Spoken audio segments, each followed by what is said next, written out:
In this last section, we're going to look at a couple of DRB partnering questions and one on the role of counsel. There were several good negotiation questions submitted to the first week of the Toolbox. We're going to use those in the final week's discussion and assignments.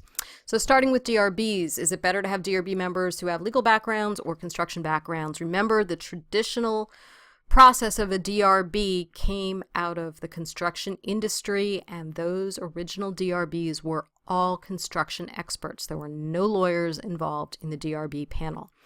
Over time, that has changed, and think about the counseling or consulting role that DRBs play.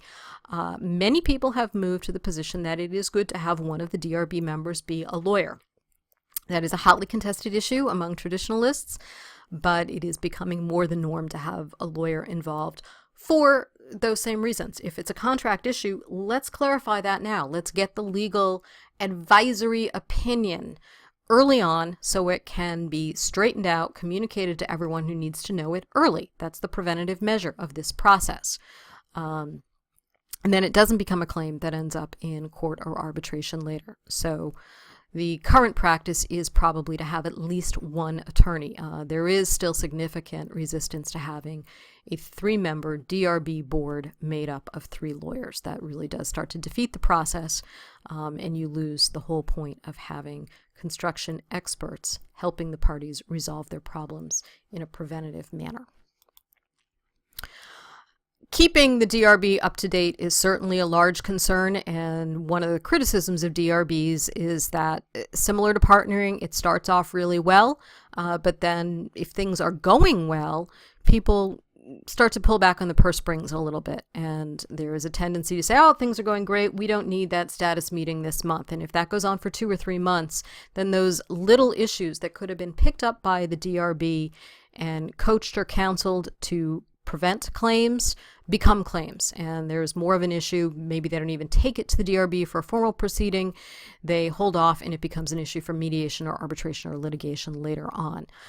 So one of the most effective things is education about what makes a DRB work and creating a good budget and understanding that those monthly status meetings, or however often they're scheduled based on the original meeting with the DRB, looking at the scope of documents, the critical path, what are the high-risk issues, the schedule for updates is set around those documents, and it needs to be kept. Even if things are going well, sometimes just the question, why is it going well? What are you doing? What might have come up? What did you avoid? That is very helpful. Certainly when issues arise, there probably is the more intense, everyone hands on deck and spend some more time at the site. But the most important thing is to build in a budget for this dispute resolution process so that those regular status meetings are kept. It is still much less expensive than having a DRB and then ultimately having 1 or more arbitrations or litigations at the end of the case. Finally, how can these 2 procedures be included in more complex projects and conflict management process? Again, this goes to contracting. Putting a stepped procedure into the contract, and that might be taking out the mediation step and replacing it with a DRB or a standing neutral. Remember that partnering is really a management process, and that might be most effective, as we've read in some of the materials, putting that in the bid documents. You can certainly put the requirement for a DRB in a bid document as well. If it's not done at that level or the RFP level, then it needs to be done as soon as the contract is awarded. Getting everyone on board, making sure there's education, making sure parties understand what it is they've agreed to, and getting people in place, if it's a DRB, promptly is a way to make it effective. But it has to be in writing, it has to be clearly defined.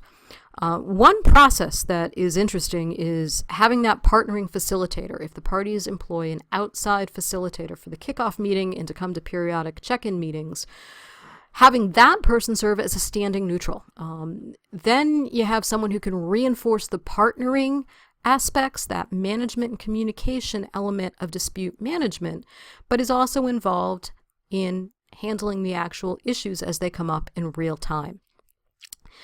It can be a redundant process, so the parties really need to be experienced in using both of these procedures if they're going to do something like that. But it is a possibility that you could use someone in a dual role. Most of the time, these are separate processes that complement each other, but there is a possibility where parties can start using dispute resolution as it's intended to make it as flexible as possible to work for the project at hand. But really, this comes down to communication, making sure everyone involved knows that these are preventative tools, and parties should really learn about them, train their staff, and get people to talk about what problems they may have with these two procedures, so those can be eliminated and these can be successful, and they can avoid the cost of the far end of the spectrum choices. This last question cuts across all of the different dispute resolution practices, and it's the role of in-house counsel. And a lot of the answer to this can be summed up in that famous answer, it depends. Really depends upon how the organization is structured. Many construction parties do not have their own in-house counsel. The larger ones do, and at the particularly high end, the big companies are going to have a whole legal department. And when you have that situation, you may have attorneys on staff who are construction experts. In a situation where you just have one or two members of a legal team, those people are probably going to play more of a back house role in the dispute resolution process to a point. But let's start at some of the things that they are probably going to keep in their purview, and that's working with the executives of the company to establish policy and practices. And this goes to document retention policy, electronically stored information policies, and enforcing the compliance requirements for those areas. And again, you can look at this from a safety perspective and several other areas. So that's the role in-house counsel is probably going to play. But again, if it's a big company, yet there are only one or two people in the legal department, some of that might also be farmed out to outside counsel. Probably one of the best things they can do to affect the efficiency of this dispute resolution process is to make sure that the people who are involved in projects are knowledgeable about dispute resolution, about the impact of disputes on the project. The lawyers themselves may not do the specific training, or they might, but they certainly should be ensuring that the executives in charge are making sure their teams are trained and working on those communication issues that we've talked about in all of the other procedures. Generally, because lawyers are trained in negotiation and have more experience with it, they are good to start with the training procedures, or at least identify appropriate trainers for the organization's need.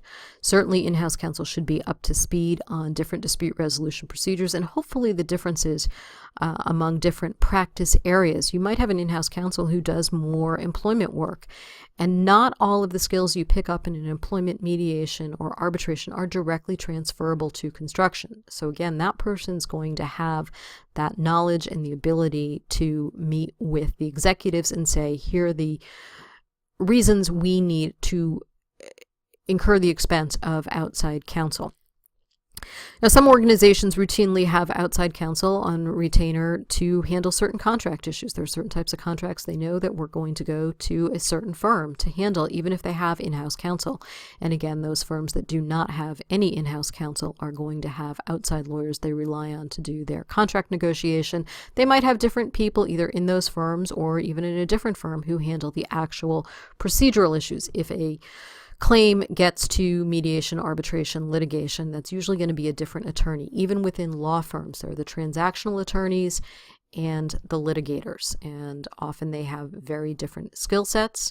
One complaint about how law firms traditionally were structured is that these seem to be islands within an organization, and what the transactional folks would write in contracts didn't always work when the litigators had to implement it, even if they were implementing it in mediation or arbitration.